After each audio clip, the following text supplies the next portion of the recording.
Hello everyone, और आप सभी का स्वागत है मेरे YouTube चैनल पर। आज मैं आप लोगों को एक और कहानी सुनाने वाली हूँ। इस कहानी का शीर्षक है नमक का दरोगा। तो बहुत समय पुरानी बात है, नमक का व्यापार शुरू ही हुआ था। उस टाइम पर नमक काफ़ी डिमांड में था, इसलिए कई सारे लोग उसे ब्लैक में बेचा करते थे, यानी कि उसका काला धंधा किया करते थे और उससे उन्हें काफ़ी पैसे मिलते थे। उस टाइम पे जो नमक का दरोगा हुआ करता था, उसकी पोस्ट काफ़ी बड़ी मानी जाती थी। इसलिए नहीं क्योंकि वो बहुत बड़ी पोस्ट थी, बल्कि इसलिए क्योंकि वहाँ पे काफ़ी ऊपर की कमाई थी, यानी कि काफ़ी रिश्वत मिल जाती थी, कमीशन मिल जाता था। एक दिन वंशीधर नामक एक इंसान उस गांव में रहता था। वो भी सवेरे सवेरे उठकर नमक के दरोगा की पोस्ट के लिए इंटरव्यू देने जा रहे थे। इसलिए नहीं कि उन्हें पैसों का काफ़ी लालच था, क्योंकि इसलिए उनका बचपन से ये बनने का सपना था। बचपन से वो चाहते थे कि वो नमक के दरोगा बने, क्योंकि उन्हें लगता था ये काफ़ी बड़ी पोस्ट है, काफ़ी सम्मान मिलता है। तो वो सुबह सुबह निकल ही रहे थे कि उनके पिताजी ने उन्हें पीछे से रोक लिया।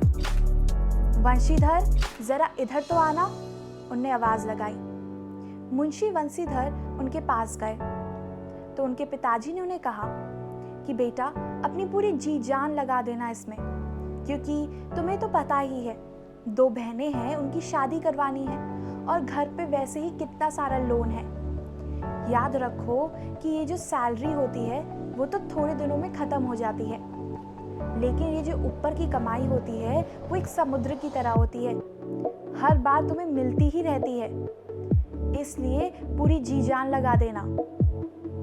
वंशीधर ने उनकी बात सुनी और फिर वहाँ से निकल गए और थोड़ी देर में पता लगा कि उनकी नौकरी पक्की हो गई।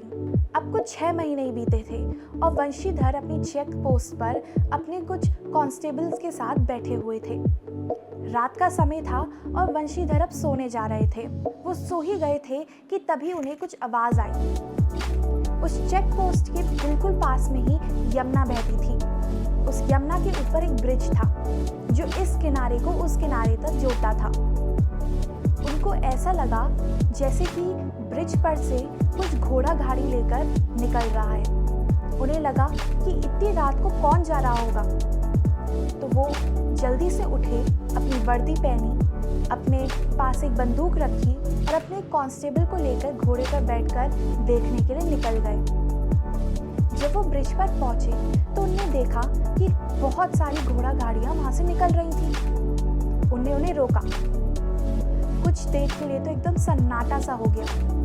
उन्होंने पूछा कि क्यों भाई, कहाँ जा रही हैं ये गाड़ियाँ? तो उन्होंने कहा यहीं पास के दूसरे शहर में जा रही हैं। फिर उन्होंने पूछा कि किसकी हैं ये गाड़ियाँ? तो उन्होंने कहा पंडित आलोपीदीन की हैं। वंशीधर ने पूछा कौन पंडित आलोपदीन? तो उन्होंने कहा अरे वही जो इस गांव में रहते हैं। तब वंशीधर को तुरंत याद आ गया, पंडित आलोपदीन इस गांव के काफ़ी बड़े जमींदार थे। वो बहुत अमीर माने जाते थे। कई सारे अमीर अमीर अफसर और दूसरी कंट्रियों के अफसर उनके पास खेलने के लिए आया करते थे, बातें करने के लिए आया करते थे। फिर उन्होंने पूछा कि ठीक है, लेकिन इस गाड़ियों में है क्या? उनकी ये पूछते ही सब में सन्नाटा छा गया। उन्होंने फिर से पूछा, लेकिन फिर भी किसी ने जवाब नहीं दिया। वो घोड़े से उतरे और उन्होंने उसके अंदर झांक कर देखा। उन्होंने देखा कि उसमें तो पूरा नमक भरा हुआ था। उन्हें अब शक होने लग गया कि ये नमक का काला धंधा चल रहा है। उन्होंने पूछा कि जाओ, जाकर अपने मालिक को बुलाकर लाओ। तभी सबसे आगे वाला घोड़ा सवार उठा और जल्दी से जाके पंडित आलोपदीन के पास गया। उसने जाकर उनसे कहा कि महाराज, बाहर एक दरोगा है जिसने आपकी गाड़ियां रोक दी हैं। कह रहा है कि जल्दी से जाके अपने मालिक को बुला लाओ।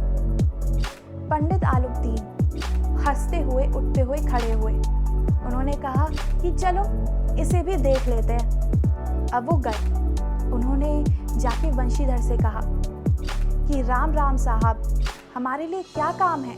आपने हमारी गाड़ियाँ क्यों रोकी? तो उन्होंने कहा कि हमें पता है आप क्या कर रहे हैं, नमक का काला धंधा कर रहे हैं। इतनी रात को नहीं तो नमक से भरी हुई इतनी सारी गाड़ियां कहाँ जा रही होंगी। पंडित आलुद्दीन ने कहा कि देखिए, अब हम काला धंधा कर रहे हैं या नहीं ये तो हम नहीं जानते, लेकिन हम जानते हैं कि आप मान जरूर जाएंगे। उन्होंने छुपके से उनके कान में जाके कह दिया कि आप हमसे 1000 रुपये ले लीजिएगा और हमें यहाँ से जाने दीजिए।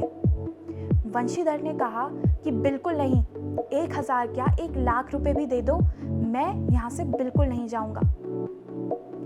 तभी वंशीधर ने अपने कांस्टेबल को कहा कि बालूराम, जाओ इनको हथकड़ियाँ पहना दो और इन्हें जेल में ले चलो। आलुद्दीन ने कहा, नहीं नहीं साहब, अगर 1000 नहीं तो 2000 ले लो। ऐसे करते करते बात 40,000 तक भी पहुंच गई, लेकिन वंशीधर बिल्कुल नहीं हिले। उन्होंने कहा कि हम उन नमक हरामों में से नहीं हैं जो कुछ पैसों पर अपने धर्म को लगा दें। उन्हें फिर से कांस्टेबल से कहा कि जाओ जाके इन्हें तुरंत हथकड़ियाँ पहना दो। कांस्टेबल भी मनी मन वंशीधर को गाली देता हुआ जा रहा था। कांस्टेबल ने फिर भी जाकर आलुद्दीन को वो हथकड़ियाँ पहना दी। अब सुबह ही सुबह उनकी कोर्ट में पेशी थी। जब आलुद्दीन को कोर्ट तक ले जाया जा रहा था तो उनके आसपास इतनी भीड़ इकट्ठी हो गई थी जैसे कि यहाँ पर क्या चल रहा हो। पूरे शहर में हलबड़ी फैल गई थी। इसलिए नहीं कि आलुद्दीन ने ऐसा क्यों किया, बल्कि इसलिए कि पंडित आलुद्दीन कानून के हाथ कैसे लग गए। वंशीधर को अपनी सच्चाई पर काफी भरोसा था। उन्हें यकीन था कि कोर्ट उन्हें न्याय जरूर देगा। वो अंदर गए। कोर्ट में सुनाई शुरू हुई। अभी बस शुरू ही हुआ था कि आलुद्दीन ने वहाँ पे बैठे हुए जज को पैसों का इशारा किया। जज को भी समझ आ गया कि अगर उन्हें आलुद्दीन को ये केस जिता दिया तो उन्हें खूब पैसा मिलेगा, और वैसा ही हुआ। जज ने आखिर में सुनाई करी कि ये सब झूठ है, आलुद्दीन ऐसा कुछ नहीं कर रहे थे, उन पे झूठा आरोप लगाया गया है और इसलिए हम आलुद्दीन को छोड़ने का निश्चय लेते हैं। वंशीधर बिल्कुल टूट चुके थे। उन्हें लगा था कि इस सच्चाई के मंदिर में उन्हें पक्का सच्चाई मिल ही जाएगी, लेकिन ऐसा कुछ नहीं हुआ। वो वहाँ से बाहर निकले और उदास सा चेहरा लेकर वापस अपने घर चले गए। अब वो अपनी ड्यूटी कर ही रहे थे कि कुछ दिनों बाद उनके भी ऊपर के किसी इंसान ने उन्हें बुलाया।